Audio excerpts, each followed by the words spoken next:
Hi everyone, my name is Matt, also known as UKAstroNut, and today I'm joined with physicist Peri Jones, who is a PhD student here at Cardiff University as well. So I thought I'd interview her, and you can watch this video and you can kind of see what it's like to be a PhD student, and I'm going to ask Peri some questions and stuff like this.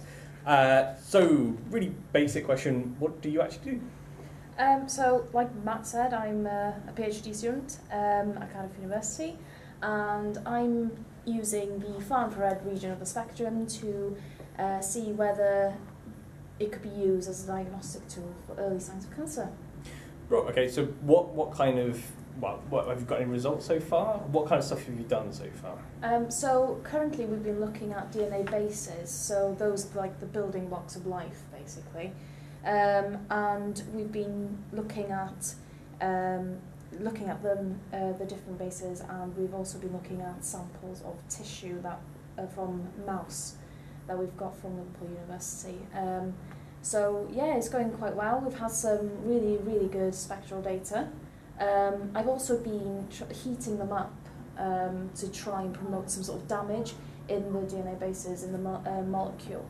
And there's some good data as well, because we've seen differences in the absorption of the from the molecules or the DNA bases from the same DNA base. So which means that there's some sort of difference between a healthy, not heated sample and then a heated one, which has been sort of damaged. Yeah. So the idea in the end is what, to have like a machine that a doctor just puts over you and then they can sort of detect cancer with it? Is this the kind of idea? Yeah, I guess so. It's just currently 30% of people that have surgery to remove some sort of tumour have to come back for following surgery because there's still cancerous tissue left over. Yeah. So the plan and the idea and the future goal is to try and get some sort of diagnostic tool that you could scan in vivo during surgery to try and look at the area to see if there's any leftover cancerous tissue there, Yeah. so that it could be all removed all in one surgery and there's no following up Okay, cool. surgery. So how far in your PhD are you? I'm in my first year, well, I'm coming to the end of my first year now. Yeah. So if you start planning for what you want to do for the rest of the couple of years? Yeah, I guess, you know, it's difficult to say where it's going to end and stuff, but we've got data for DNA bases. The plan is to try and we've been in contact with the Cardiff University Biosciences to try and get some samples from them. We've also been in contact with the Wales Cancer Bank to try and get some tissue samples and DNA from them. So we're going to try and investigate the spectra of DNA, look at the spectra of tissue, hopefully healthy and damaged tissue, so healthy and cancerous tissue, so we can then compare. And then we'll have to just analyse the data and see what happens then. Hopefully there'll be some sort of difference between the healthy and the damaged one, which will then mean that it can be used to diagnose early signs of cancer. Cool. So with your PhD, obviously there are a lot of like scientific papers in your field and things like this. Do you have to read papers a lot? Do you read papers a lot? Or? Yeah. I mean, a lot. If I'm not doing practical stuff, because it takes quite some time to get all the equipment going, because there's really cold detectors as well, so it takes time to cool them down, and it's quite expensive because they use liquid helium. So do you make the liquid helium here, or do you? No, it gets brought in to the university into massive dewars, and then we do like a helium transfer into these fairly big cryogenic detectors. Oh, cool. And then because that takes a long time and it's quite expensive, between taking data, I do read a lot of papers. Yeah. I mean, it's quite a new field because the far-infrared region hasn't really been investigated for this sort of thing before, for any sort of imaging. You know, the infrared has been well exposed, but the far-infrared is quite new. So there aren't many papers specifically in what I'm doing, which makes it a bit more difficult because I can't really compare my data to anyone else. Yeah. But it's quite exciting because obviously it's all really new, and I just have to try and extract everything that I can from the papers. So when you're an undergraduate, did you kind of know you wanted to go into this? Did you choose, like, did you sort of narrow down your path as an undergraduate to get towards doing this, or were you sort of open and then this was just a choice at the end kind of thing? Yeah, I was completely opposite to a lot of students that I've spoken to.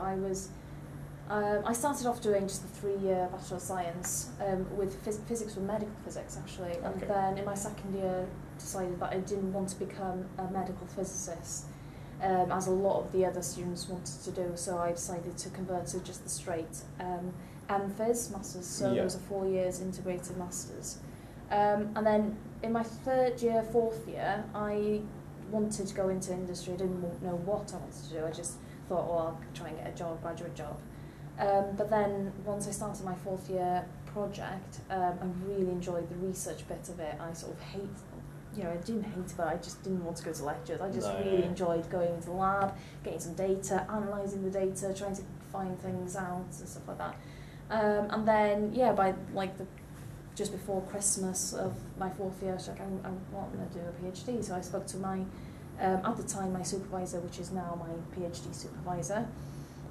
Put an application for other universities as well, but those were for different projects, and this was the project that I really wanted to do, and I got the place, and I just sort of fell into it in a way, luckily, and I'm so glad that I've done it. So you don't have to kind of focus what you're researching to get onto like PhDs and stuff. I mean, as long as you sort of have a broad idea, that's kind of the point of doing a PhD. You don't have to sort of narrow and focus too much. I mean, as long as it's physics and physics. Yeah. But you don't We've had a few mathematicians coming in to do some theoretical stuff here. I was just lucky, I guess, that my 4th year project, there was basically the same sort of project, only sort of expanded for a PhD, as a PhD project. So I was lucky that I fell into that, and that my supervisor was the supervisor for the PhD project. But it doesn't necessarily mean that you have to do it. I do loads of different things.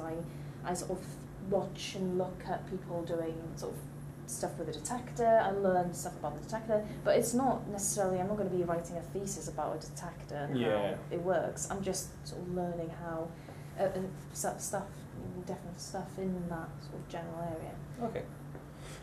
So then finally, what's your typical day kind of like? So what time do you come in, what do you finish, what do you do in between? Do you see other people, is there anyone else in your office, or is it just alone in the lab? I'm just a loner.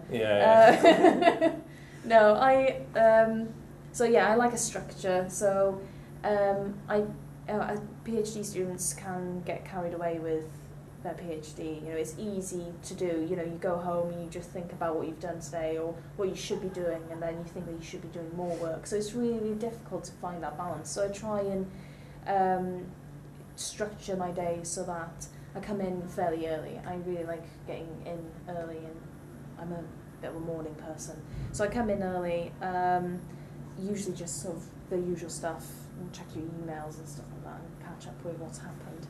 And then if I'm not taking some data, because usually I get in early as well to try and cool down the detector, so it's ready for about 10:30, 11, so we can get a full day of data.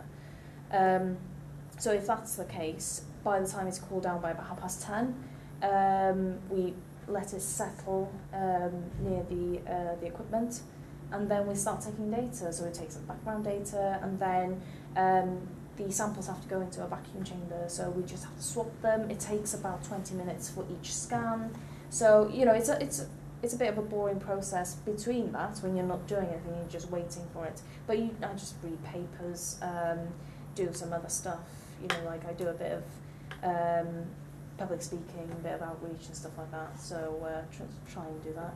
And there's coffee twice a day. Well, you don't have to go to coffee twice a day. we mainly do. There's a lot of coffee and stuff.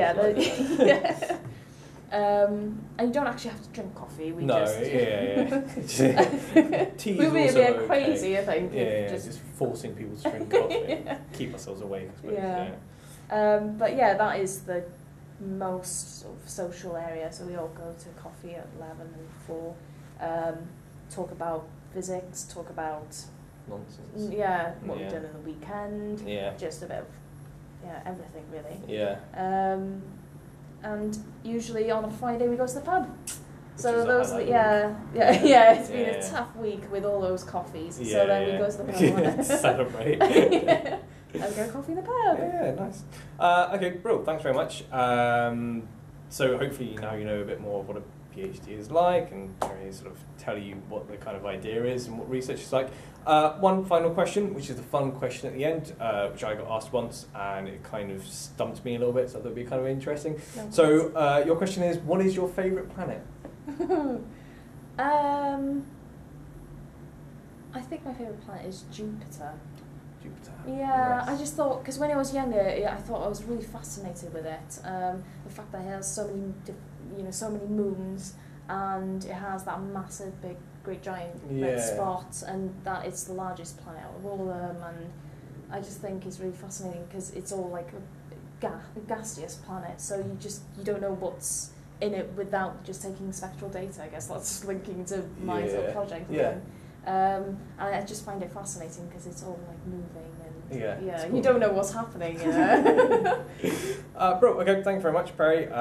Peri is on Twitter, I think. I can put your Twitter link up somewhere on the thing. Thanks very much, and thanks for watching, and see you guys soon. I love your way.